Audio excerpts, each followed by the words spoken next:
My name is Isabel Martinez and I've been the family embarrassment since I was 23. That's when I got pregnant during my senior year at UCLA. The father, a grad student I'd been dating for 8 months, wanted nothing to do with fatherhood. He transferred to a program on the East Coast and never looked back. I had my daughter, Maya, 3 weeks after graduation. No job lined up. No partner. No plan beyond survival. My family's reaction was immediate and unforgiving. My father, Ricardo Martinez, is a successful commercial real estate developer. He'd built a portfolio of office buildings and retail centers across Southern California, creating generational wealth for our family. Success, image, and reputation were everything to him. My pregnancy was a stain on all three. "You've humiliated us," he said when I told him. "What will people think?" My mother, Elena, was gentler but equally disappointed. "Oh, Isabel. You had such potential. Now what will you do?" My older sister Victoria was the harshest. "You're so selfish. You've embarrassed the entire family. Don't expect us to bail you out of your mess." Victoria was the golden child, married to a successful attorney, living in a beautiful house in Newport Beach, throwing elegant dinner parties. She'd done everything right and she never let me forget I'd done everything wrong. So I did what I had to do. I handled it alone. I moved into a tiny one-bedroom apartment in Koreatown, got a job as a paralegal at a personal injury law firm, and raised Maya on my own. My salary was $45,000. After rent, childcare, and basic expenses, I had maybe $200 a month left over. For 12 years I struggled. I worked overtime whenever I could. I took freelance document review projects on weekends. I learned to make every dollar stretch impossibly far. And I stayed away from family events. It was easier than dealing with the judgment, the comparing, the constant reminder that I'd failed their expectations. But here's what they didn't know. I was building something. During those late nights doing document review, I started noticing patterns. Insurance companies would settle certain types of cases for far more than they were worth. Attorneys would miss key precedents that could win cases. I developed an instinct for what made cases valuable. When Maya was 5, I took the LSA. Scored 172, top 1% nationally. When she was 6, I enrolled in law school at Southwestern, a night program I could manage while working full-time. My boss at the firm agreed to flexible hours if I'd continue doing document review. For 3 years I worked 40 hours a week, went to school 20 hours a week, and raised a daughter. I slept 4 hours a night. I lived on coffee and determination. My family didn't know I was in law school. They thought I was still just a paralegal with a kid barely scraping by. When Maya was 9, I graduated law school. Passed the California bar exam on my first attempt. Got hired as an associate at a plaintiff's personal injury firm. My starting salary was $120,000. Within 2 years I'd made junior partner. I was excellent at trial work. Juries loved me and I had a gift for making complex medical testimony accessible. My settlements were consistently above market averages. By the time Maya was 12, my earnings were $480,000 annually. But I still lived in that one-bedroom apartment in Koreatown. Still drove my 2010 Honda Accord. Still dressed from Target and Nordstrom Rack. Still looked like the struggling single mom my family expected me to be. Why? Because I was saving everything. Investing everything. Building something bigger. I'd been putting 60% of my income into investments. Index funds, real estate, carefully selected stocks. I'd paid cash for a duplex in Pasadena and rented out both units for positive cash flow. I'd bought a small commercial property in Burbank that housed 3 retail tenants. By Maya's 13th birthday, last year, my net worth was $2.8 million. And my family still thought I was a struggling paralegal who'd ruined her life with an unplanned pregnancy. I never corrected them because their judgment had become fuel. Every dismissive comment, every pitying look, every time Victoria talked about her perfect life, while implying mine was a disaster, it motivated me to work harder, save more, build bigger. But there was something else I was building. A surprise for Maya. 3 years ago, I discovered the Serenity Coast Resort in Laguna Beach was for sale. It was a boutique property, 42 rooms, private beach access, restaurant, spa. The property had been neglected by its previous owners and was on the market for $18 million. I'd driven past it dozens of times over the years, dreaming about owning something so beautiful. So I did something crazy. I bought it. Well, not entirely on my own. I partnered with two other investors, a retired hotel executive and a real estate developer, who each put in $6 million. I put in $6 million of my own capital, taking out a significant loan against my other properties to make it work. We bought Serenity Coast Resort in January 2022. Spent $4 million renovating it. Reopened it 8 months later as a boutique luxury destination. By 2024, the property was worth $32 million. My one-third ownership stake was worth approximately $10.6 million. I was the managing partner and effectively ran the resort. Made all major decisions. Set policy. Hired staff. Built the brand. And my family had no idea. Running a resort while practicing law and raising a teenager should have been impossible. Somehow I made it work. I'd promoted to senior partner at my law firm, which gave me more control over my schedule. I'd take depositions and do court appearances 3 days a week, then spend 2 days at the resort handling management issues. Maya, now 14, was thriving. She went to a good public school in Pasadena. We'd quietly moved to a nice 3-bedroom house I'd bought cash, but I never mentioned it to family. She was on the debate team, played volleyball, got straight A's. She was also the reason I kept my success hidden. I didn't want her to become a weapon my family used against me. Oh, so now you have money, but you still denied your daughter a proper family growing up. I wanted to protect her from their judgment, their expectations, their ability to make everything about them. But I was also building something for her. The house in Pasadena would be hers someday. One of the rental properties was already in a trust for her college education. And my share of the resort would eventually transfer to her. Security I'd never had, opportunity I'd fought for alone. My typical week looked like this. Monday, court in downtown LA, depositions until 6 p.m., home for dinner with Maya, work on resort finances until midnight. Tuesday, settlement negotiations all day, conference call with resort managers at 7 p.m., review booking reports and revenue projections. Wednesday, at the resort all day, meeting with staff, reviewing operations, handling guest issues, meeting with my partners. Thursday, more court trial prep, evening at home with Maya helping with homework.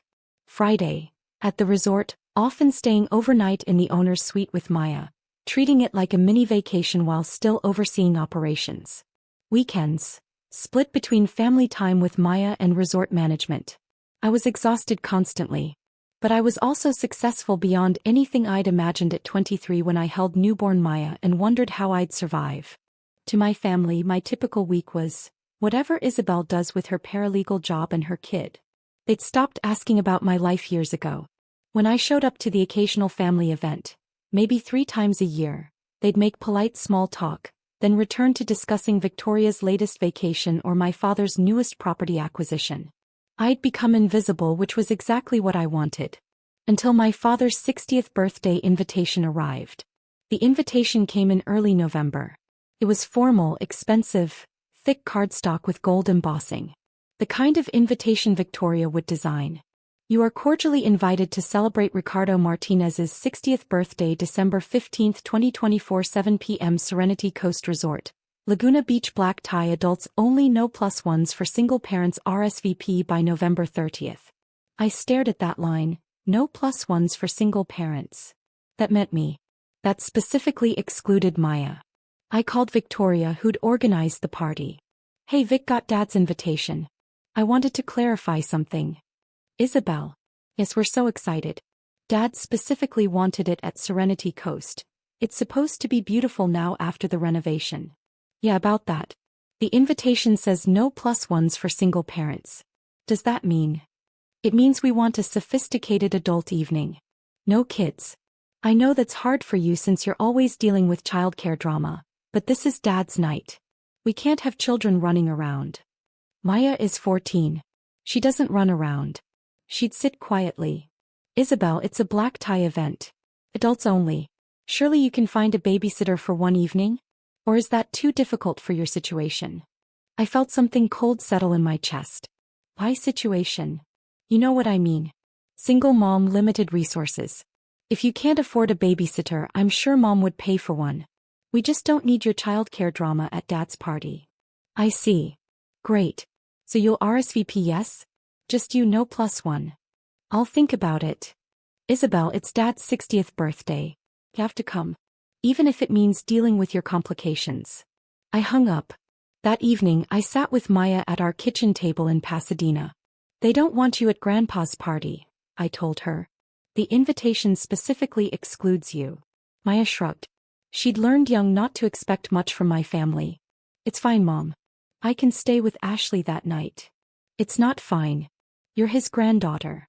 You should be included. They've never really included me before. Why would they start now? That broke my heart. He was right. My family had kept Maya at arm's length her entire life, polite at mandatory holidays, but never truly embracing her as one of them. Here's the thing, I said carefully.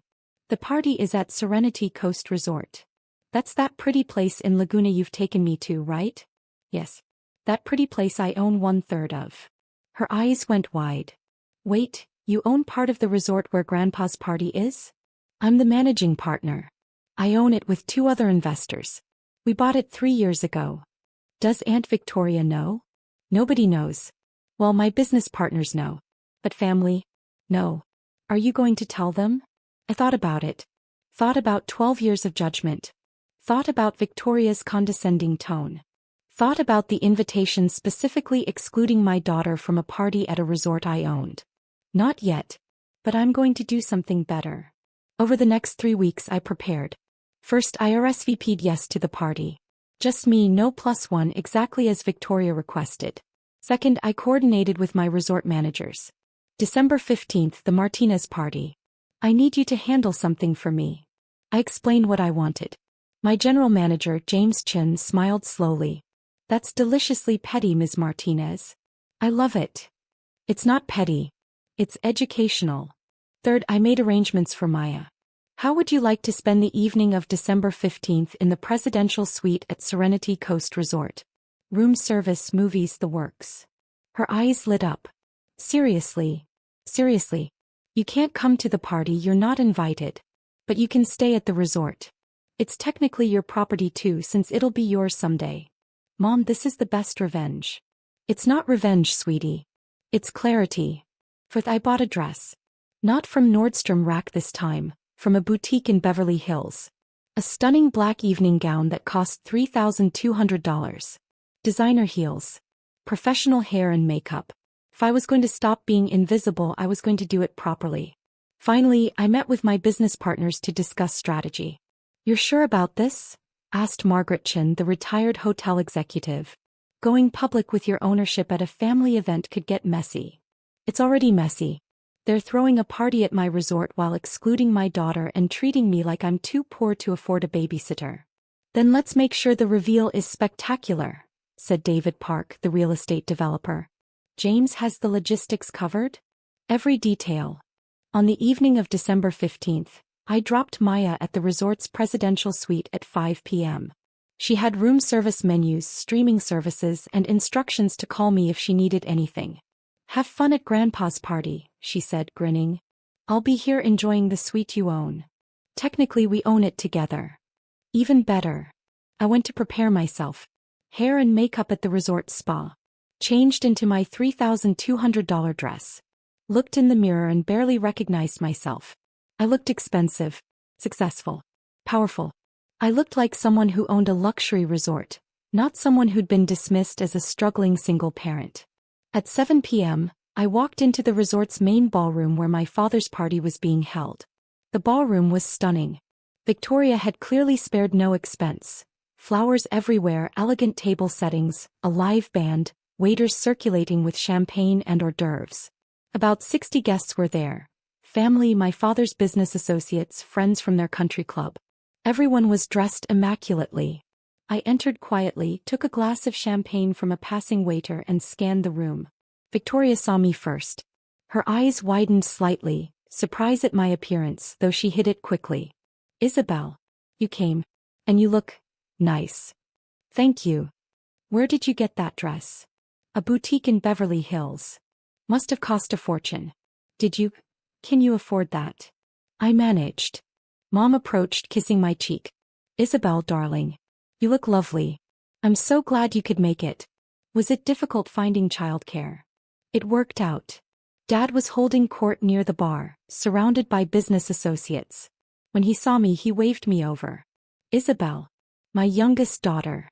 She's a paralegal in Los Angeles. He said it with the tone people use when trying to put positive spin on disappointment. I smiled and shook hands with his associates, letting them make assumptions about my modest career and difficult life as a single parent. Dinner was served at 8 p.m. I was seated at a table with some of Victoria's friends and their husbands, successful couples who talked about their recent trips to Europe, their kids' private schools, their investment properties. They asked me politely what I did. I said, legal work and some real estate investing. Oh, that's interesting, one woman said in a tone that meant the opposite. Victoria mentioned you're raising your daughter alone? That must be so hard. It has its challenges. I can't imagine. We have 2 nannies and I still feel overwhelmed. How do you manage on a paralegal salary? Before I could answer, Victoria clinked her glass for attention. Everyone. Thank you so much for joining us to celebrate my father's 60th birthday. Dad, we love you so much. You've built an incredible life, an incredible business, and you've given us all such opportunities. She went on talking about his success, his generosity, his vision. Everyone applauded. Then she added, Dad specifically chose Serenity Coast Resort for this celebration because he appreciates excellence. This resort recently underwent a complete renovation and is now one of the premier boutique properties in Laguna Beach. It's exactly the kind of sophisticated venue that reflects Dad's taste and success. More applause. I sipped my champagne and waited. Dinner continued. The main course was served, filet mignon and lobster tail. The wine flowed. Conversation buzzed. Around 9 p.m., James Chin, my general manager, approached the table where Dad and Victoria were sitting with some family members and business associates. I watched from my table across the room. Excuse me, Mr. Martinez? James said politely. I'm James Chin, the general manager. I'm sorry to interrupt your celebration, but we have a situation. Dad looked annoyed. What kind of situation? The owner of Serenity Coast Resort has requested that your party relocate to a different area of the property. Complete silence at the table. What? Victoria's voice was sharp. That's absurd. We booked this ballroom months ago. We have a contract. Yes, ma'am. However, the owner has certain rights regarding property usage. She's requesting you move to the terrace area, which is quite lovely. Absolutely not, Dad said, his face reddening. We paid for this ballroom. We're staying in this ballroom. This is unacceptable. I understand your frustration, sir. But the owner is quite firm on this matter. Then get the owner here now. Dad demanded, standing up. I want to speak to whoever thinks they can disrupt my birthday celebration. James smiled politely. The owner is here, sir. She's currently in the presidential suite with her daughter. Shall I request she come down? Yes. Immediately. Very well, sir.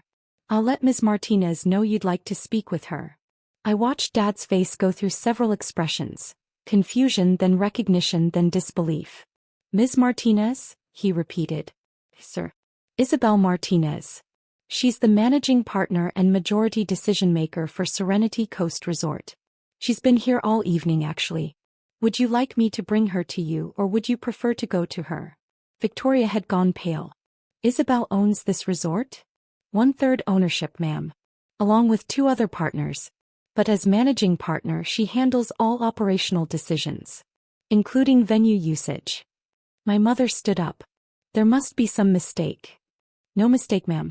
Ms. Martinez and her partners purchased Serenity Coast Resort in January 2022. Completed a $4 million renovation. Reopened it 8 months later. Under her management, the property value has increased from $18 million to approximately $32 million. She's been quite successful. The entire ballroom had gone quiet now. Everyone was listening. I stood up from my table and walked toward where my family was sitting. Hi, Dad. Happy birthday. He stared at me. You own this place? 1/3 of it, yes. With 2 partners. I'm the managing partner, which means I handle day-to-day operations and make final decisions on property usage. Victoria found her voice. How? How is this possible? You're a paralegal. Actually, I'm a senior partner at Brennan & Associates. Personal injury law. I make about $480,000 a year. I've been investing heavily in real estate for years. My net worth is approximately $2.8 million, not counting my share of this resort, which is worth about $10.6 million. Mom sat down heavily. $2.8 million? Give or take. The exact number fluctuates with the market. But, you live in Koreatown. You drive an old Honda. You dress from Target. Actually, I live in a 3-bedroom house in Pasadena that I paid cash for. And this dress is Armani, cost $3,200. I just chose to live modestly while building wealth. Funny how you never asked about my actual life.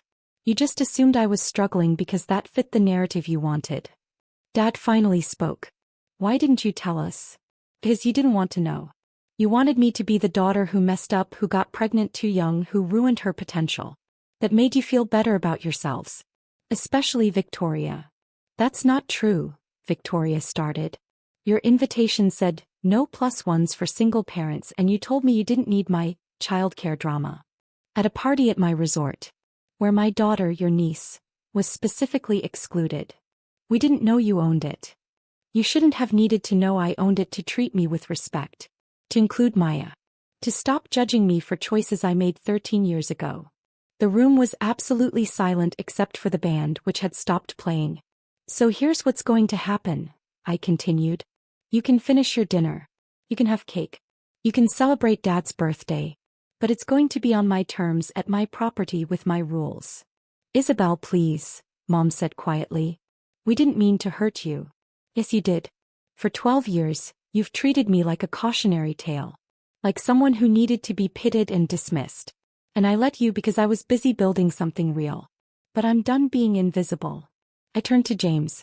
Actually, we don't need to relocate them. They can stay in the ballroom. But I want every bill tonight sent to me. Dinner, drinks, all of it. I'm treating. Victoria's face went red. We can pay for our own party. No. This is my gift to Dad. A party at my resort, paid for by the daughter you thought was broke. I turned to leave, then paused. Oh, and Victoria. Maya is upstairs in the presidential suite. She's having a wonderful evening with room service and movies. Because even though you excluded her from the party, she's still welcome at her mother's resort. She's family here even if she's not family to you. I walked out of the ballroom, leaving 60 stunned guests and one devastated family behind. I went upstairs to the presidential suite, where Maya was watching a movie and eating a burger from room service. How'd it go? She asked, grinning. I think I just destroyed several family relationships. Good. They deserved it. Maybe. But it still feels weird. My phone started ringing immediately. I declined the call. Victoria. Declined. That. Declined. Over the next hour I got 23 calls from various family members. I answered none of them. Instead, Maya and I sat on the suite's balcony, overlooking the ocean, eating ice cream sundaes from room service. Mom. Maya said quietly. I'm proud of you. For what? For showing them who you really are. For not letting them make you feel small anymore. Thanks, baby. And for building all this while raising me alone. I know that was hard. You made it worth it. Around midnight, someone knocked on the suite door. I checked the peephole. That. I opened the door. Can we talk? He asked. Why is here? I'd like to talk to both of you if that's okay. I let him in. Maya paused her movie. Dad looked at us both, then at the suite. Easily the most expensive room in the resort with its ocean views, separate living area and luxury finishes. This is beautiful, he said quietly. Thank you. We designed it during the renovation. He sat in the chair opposite us. Looked old, suddenly tired. Isabel, I owe you an apology. Actually, I owe you many apologies. For 12 years of apologies. Dad. No, let me say this. When you got pregnant at 23, I was angry. I was embarrassed. I felt like you'd ruined the image I'd built for our family. Successful, polished, perfect. So I made you feel ashamed for something that shouldn't have been shameful. For having a baby. For raising her alone when her father abandoned you. For surviving and building a life anyway. Maya was watching him quietly. And Maya, I owe you an apology too. You're my granddaughter and I've kept you at a distance because you reminded me of my own failures as a father. Your mom didn't fail, I did. And I'm sorry. Thank you for saying that, I said carefully. But it doesn't change 12 years. I know. But maybe it can change the next 12 years. If you'll let it. What about Victoria? What about Mom? What about everyone downstairs who spent years pitying me? Victoria is devastated. She realized tonight that her entire sense of success was built on comparing herself to you, to the version of you she'd constructed in her mind. Learning you're actually more successful than she is. It's shaken her. Good. And your mother is crying in the bathroom. She realizes she failed you. We all failed you. What do you want from me, Dad? A chance. To rebuild this. To know you, the real you. To know Maya. To be a real family instead of the performance we've been doing for 12 years. I looked at Maya. He shrugged. Your call, Mom. I thought about it. About 12 years of hurt, of being dismissed, of being invisible while I built something extraordinary. Okay, I said finally. But on my terms. No more assumptions about my life. No more comparing me to Victoria. No more excluding Maya. And no more treating me like I'm someone who needs to be fixed or rescued. Agreed. And you tell everyone downstairs that I own this resort. That I built a successful career. That I've done it all while raising an incredible daughter. No more hiding my success because it makes you uncomfortable. I'll tell them tonight. Before we leave. Good. He stood to go, then paused. For what it's worth, Isabel, I'm proud of you. I should have said it 12 years ago, but I'm saying it now. You're the strongest person in our family, and you always have been. After he left, Maya looked at me. Do you believe him? I think he believes it right now. Whether it lasts, we'll see. Are you glad you did this? The big reveal. I thought about it. Yeah. I am. I'm tired of being invisible. Tired of letting them make me feel small. I built something real and they should know it.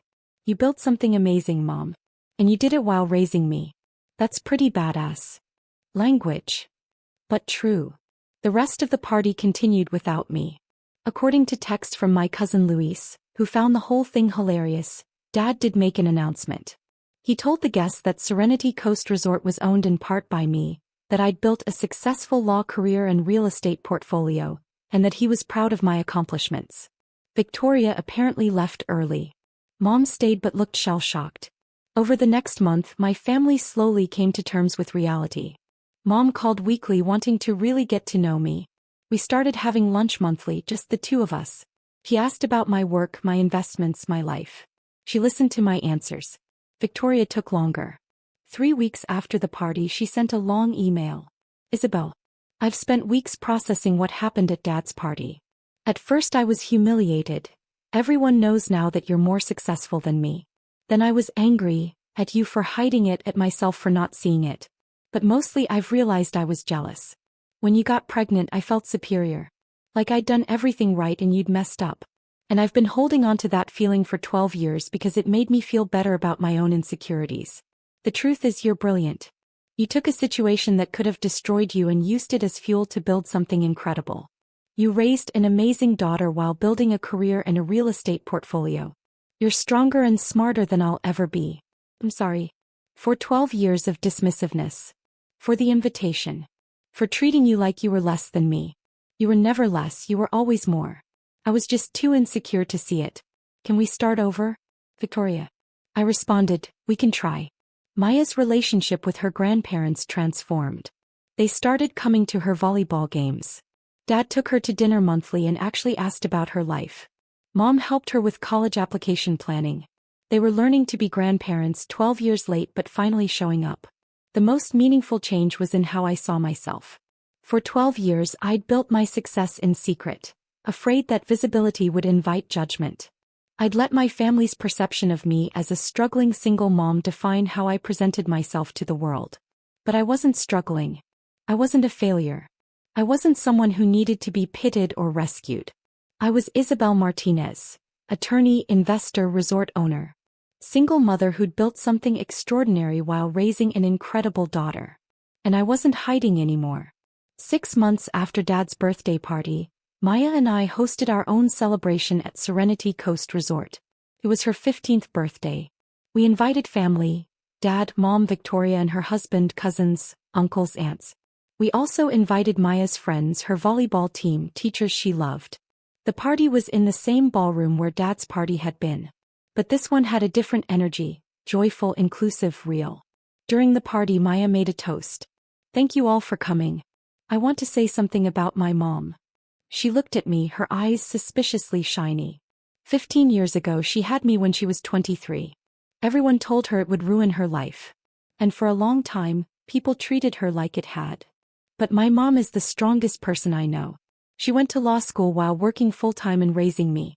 She built a successful career. She invested in real estate. She bought this resort, this beautiful place where we're standing right now. And she did all of it while making sure I had everything I needed. She taught me that success isn't about what other people think. It's about what you build when nobody's watching. It's about being proud of who you are even when others aren't. It's about never letting anyone make you feel small. So here's to my mom, Isabel Martinez. Attorney, investor, resort owner, and the best mother I could have asked for. Everyone applauded. I was crying. Victoria was crying too. After the party, Dad pulled me aside. Isabel, I've been thinking. I'm getting older and I want to make sure my estate planning reflects reality. You and Victoria will inherit equally, of course. But I'm also establishing a trust for Maya. $500,000 for college and getting started in life. Dad, you don't have to. I do. She's my granddaughter and I've missed 12 years of her life. I can't get that time back, but I can make sure she knows she's family. Really family, not just an afterthought. Thank you. And Isabel, I know I failed you. For 12 years, I let my pride and embarrassment damage our relationship. I can't change that. But I want you to know, you're the most successful person in this family. Not because of your money or your property, but because you never gave up. You took something that could have broken you and used it to build something extraordinary. That's real strength. Last month, Victoria called with a proposal. Isabel, I'm thinking of going back to school. Maybe law school, maybe business school. Can we talk about it? I'd love your advice. We met for coffee. She asked real questions about my career, my investments, my decision-making. She listened. She took notes. She didn't compare or compete, she just learned. I wasted 12 years being jealous, she said. I don't want to waste any more time. I want to actually know my sister. The real one, not the version I made up to feel superior. I'd like that. And I want Maya to know her aunt. Really know me. Can I take her to lunch? Maybe shopping? I want to build a real relationship with her. She'd love that. My relationship with my family will never erase 12 years of hurt. But it's real now. Honest. Built on who I actually am rather than who they thought I should be. Last week I closed on another property, a small hotel in Palm Springs. 14 rooms, pool, mid-century modern aesthetic. Purchase price, $4.2 million. My net worth is now $3.9 million, not counting my resort stake. Maya starts looking at colleges next year. She wants to study business, maybe go into hotel management. I want to build things like you did, Mom. But maybe I'll start with a better foundation. You already have a better foundation. You have a mother who sees you, supports you, and will never make you feel like you have to hide your success. Best foundation possible.